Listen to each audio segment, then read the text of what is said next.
बच्चों,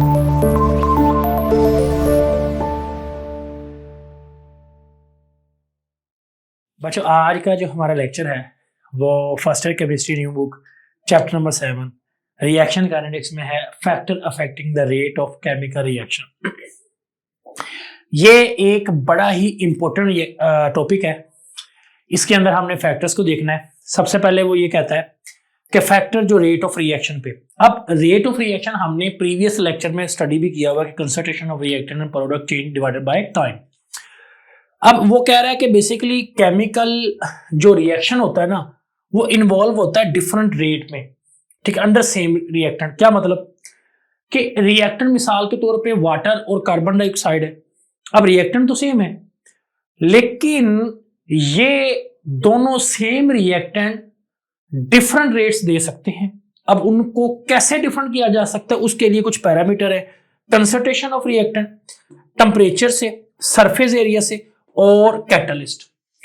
अब आपके सिलेबस में सिर्फ ओनली फर्स्ट 2 है, नीचे वाले 2 मैं वैसे बता देता हूं कि सरफेस एरिया अगर इंक्रीज करते हैं तो उससे रेट ऑफ रिएक्शन पे नहीं फर्क पड़ता। रेट ऑफ रिएक्शन पे फर्क पड़ता है कि जब उसकी सरफेस एरिया फाइन डिवाइडेड हो, यानी जिस तरह की रिएक्शन को रिक्वायरमेंट है वैसे ही होनी चाहिए। मसलन देखें कि अगर आपने चाय बनानी है तो उसके लिए एक प्रॉपर बड़ा बर्तन है। आप गिलास में चाय बनाएंगे तो उस तरीके से नहीं बनेगी जैसे उस बर्तन में बनती है जिसमें आप बनाती है, तो फाइन डिवाइडेड सरफेस एरिया चाहिए। और कैटलिस्ट तो डेफिनेटली अफेक्ट करते हैं रेट ऑफ रिएक्शन को, तो उससे तो जरूर इंक्रीज होता है। मिसाल के तौर पे हमारे पास जैसे नमक है, वो 801 डिग्री के ऊपर ना 801 यानी 801 डिग्री पे वो मेल्ट होता है। अगर कैल्शियम क्लोराइड डाल दिया जाए तो वही 600 डिग्री पे हो जाता है, जो कि एक ऐसा कैटलिस्ट है। लेकिन यहां पे हम सबसे पहला पॉइंट 7.3.1 कंसंट्रेशन देखते हैं कि कंसंट्रेशन जो है वो मिकदार कैसे डिपेंड करती है रेट ऑफ रिएक्शन। तो इसमें बड़ा सिंपल है, जितनी ज्यादा कंसंट्रेशन होगी उतनी ज्यादा मॉलिक्यूल की कुलयन होगी और उतनी ज्यादा रेट ऑफ रिएक्शन इंक्रीज होगा। क्या मतलब? By law of mass section. अब लॉ ऑफ मैस सेक्शन जो बेसिकली कंसंट्रेशन पे ही डिपेंड करता है, मोल डेसीमीटर पर क्यूब, वो कहता है ग्रेट कंसंट्रेशन ऑफ रिएक्टेंट, जितनी रिएक्टेंट की कंसंट्रेशन ज्यादा, मोर रैपिडली द रिएक्शन प्रोसीड, उतना ही रिएक्शन तेजी होगा। उसके बाद व्हेन द कंसंट्रेशन, ठीक है, 1 or more reactant increase the reaction is increase. अब कहता है रिएक्टेंट आपके 1 हो सकते हैं, 2, 3, 4 ज्यादा भी हो सकते हैं, उनमें से कोई भी बढ़ता है तो रिएक्शन भी बढ़ता है। कहता है it's mean that more collision between the reactant and particle which speed up the reaction. अब ये इस पूरे टॉपिक की सबसे ग्रेट बात है, यानी सबसे मेन चीज ये है क्या कि अगर कंसंट्रेशन बढ़ाएंगे ना तो रिएक्टेंट के मॉलिक्यूल मोर रैपिडली इंक्रीज होगी कुलयन। अब कुलयन बढ़ेगी तो रेट ऑफ रिएक्शन। अब पॉइंट्स कितने हैं? 3। कंसंट्रेशन बढ़ रही है तो कुलयन बढ़ रही है, अब कुलयन बढ़ रही है तो रेट ऑफ रिएक्शन भी बढ़ रहा है। अब अगर टोटल हम इसको कर ले तो 4 चीजों में कर लेते हैं। नंबर 1 कि कंसंट्रेशन बढ़ा रहे हैं, मॉलिक्यूल की कुलयन बढ़ रही है, कुलयन से रिएक्शन बढ़ रहा है और रेट ऑफ रिएक्शन भी बढ़ रहा है। तो ये हमने चीजें देखी। 7.3.2 है टेम्परेचर। अब टेम्परेचर जो है ये तो इसमें जब हमने ये पूरा टॉपिक पढ़ना है ना टेम्परेचर, इस पूरे टॉपिक का जो main objective and fundamental point is that कि इंक्रीज द टेम्परेचर, टेम्परेचर बढ़ाएंगे rate of reaction also increase. ये इसका मेन फंडामेंटल पॉइंट है। अब इसमें एक साइंटिस्ट है जिसने इस पे बहुत ज्यादा काम किया, वो है मैक्सवेल बोल्ट्जमैन। ये मैक्सवेल बोल्ट्जमैन जो साइंटिस्ट है ना, इसने एनर्जी के हवाले से बड़ा काम किया।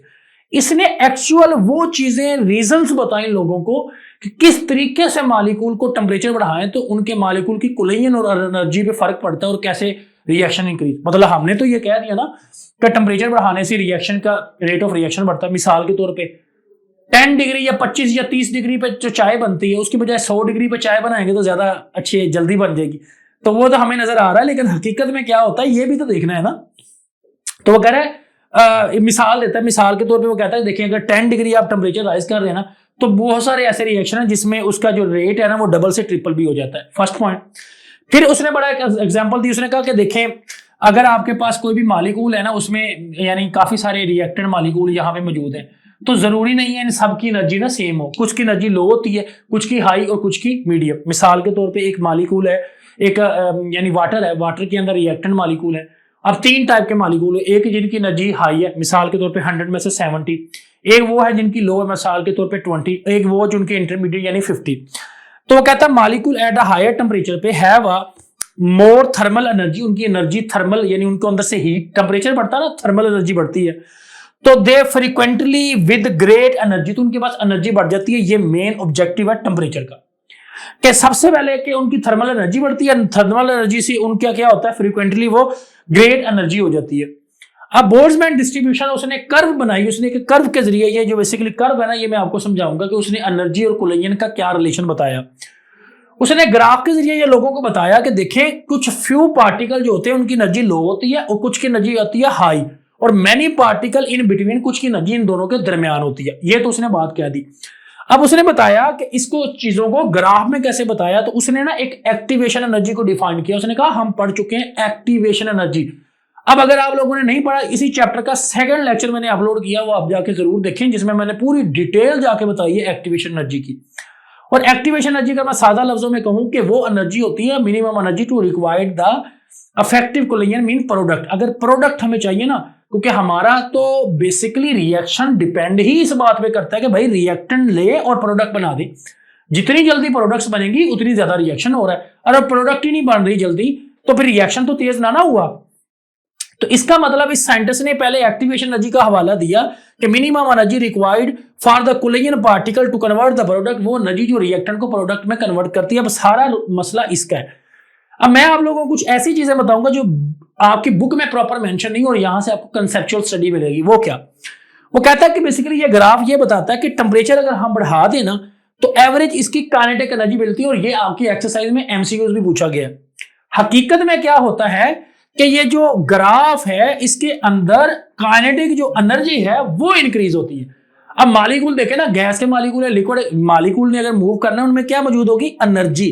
और एनर्जी मतलब कौन सी? Kinetic energy. तो अब अगर टेम्परेचर बढ़ाने से वो जो मॉलिक्यूल फ्रीक्वेंटली कोलाइड कर रहा है वो कौन सी एनर्जी है? Kinetic energy.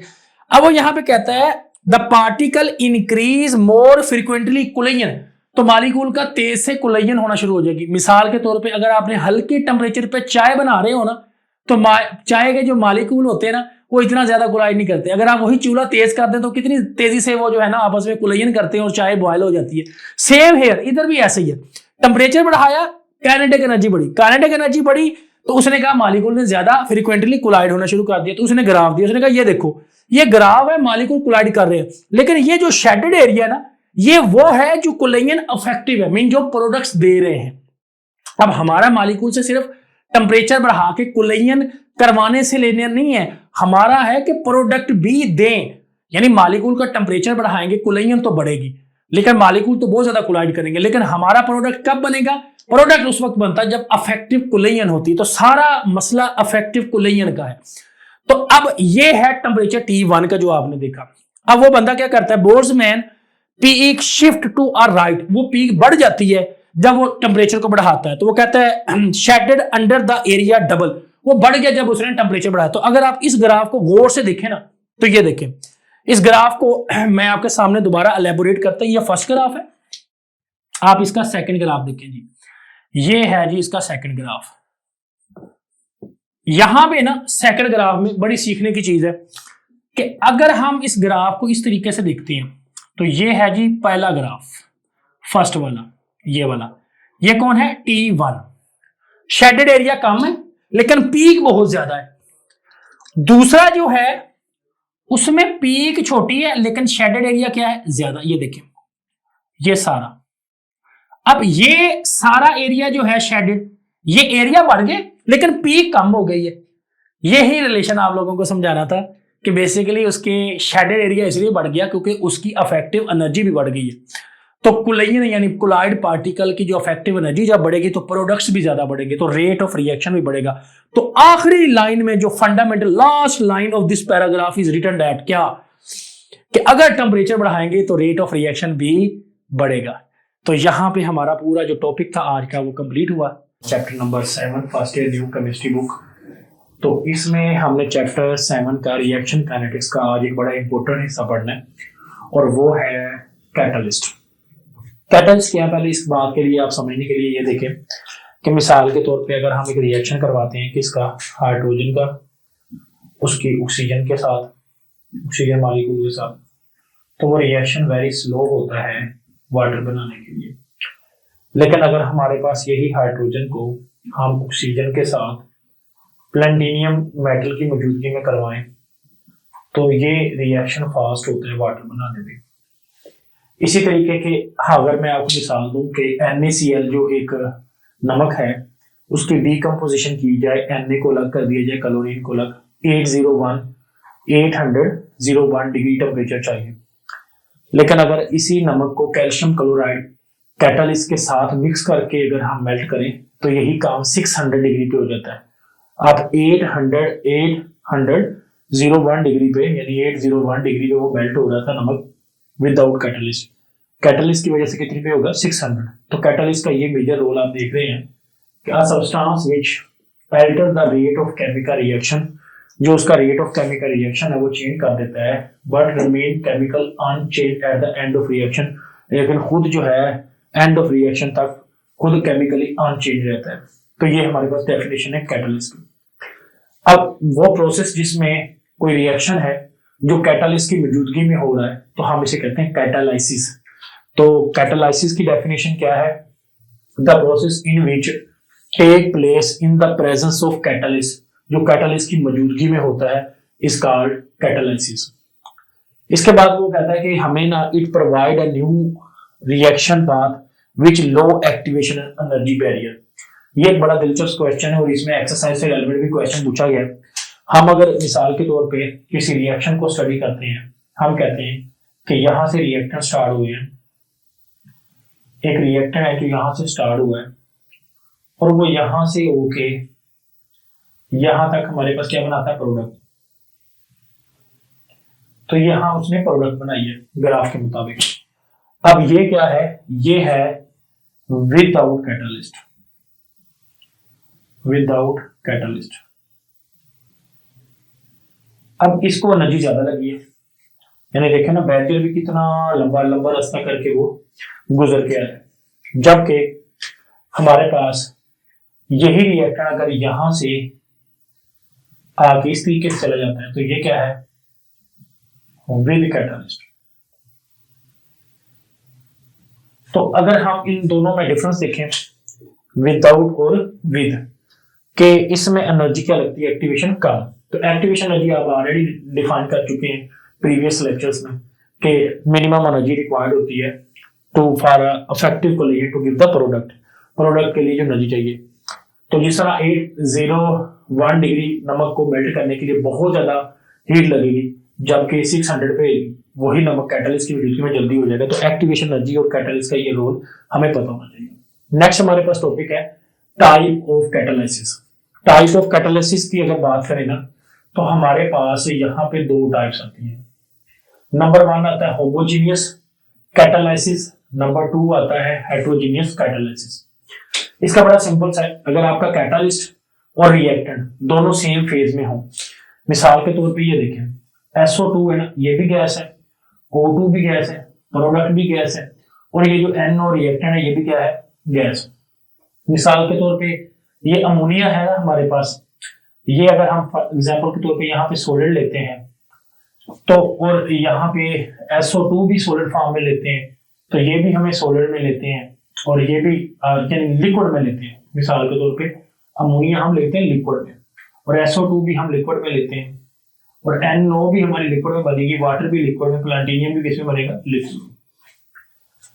इसके अलावा और बहुत सारे हमारे पास रिएक्शन है जिसमें एग्जाम्पल के तौर पे वो ये बताता है कि आपके रिएक्टेंट और जो कैटालाइसिस हैं यानी कैटालिस्ट में इस्तेमाल होते हैं वो दोनों के दोनों सेम फेज में हो। सॉलिड है तो ये अगर रिएक्टेंट और प्रोडक्ट सॉलिड है तो कैटालिस्ट भी हो सॉलिड। अगर रिएक्टेंट हमारे पास, यहाँ पे एक छोटी सी चीज देखें कि प्लैटिनम जो है हमारे पास वो क्या है? सॉलिड। वो लेकिन जो रिएक्टर है वो क्या है? लिक्विड। तो क्या चीज समझ लगी कि अगर किसी रिएक्शन में रिएक्टेंट्स और प्रोडक्ट जो हैं उनका फेज और जो कैटालिस्ट का फेज है वो सेम हो तो उसे कहते हैं homogeneous catalysis. The process in which catalyst and reactant are in the same phase, वो दोनों सेम फेज में हो एंड रिएक्टेंट सिस्टम जो है वो होमोजेनियस होगा throughout, is called homogeneous catalysis. Heterogeneous में क्या होगा, the process catalyst and reactant are different phases. जो हमारा सिस्टम है वो होमोजीनियस थ्रू आउट नहीं रहेगा बल्कि हेट्रोजीनियस हो जाएगा। इसमें ये जो रिएक्टेंट है और प्रोडक्ट्स हैं ये तो लिक्विड में है, लेकिन जो कैटलिस्ट है वो किसमें है, सॉलिड में। तो यहां तक हमारा ये एक लेक्चर कंप्लीट हो गया जिसमें हमने कैटलिस्ट के मुकम्मल डिटेल से पढ़ा, उसकी टाइप्स को, कैटलिस्ट को और कैटालाइसिस को।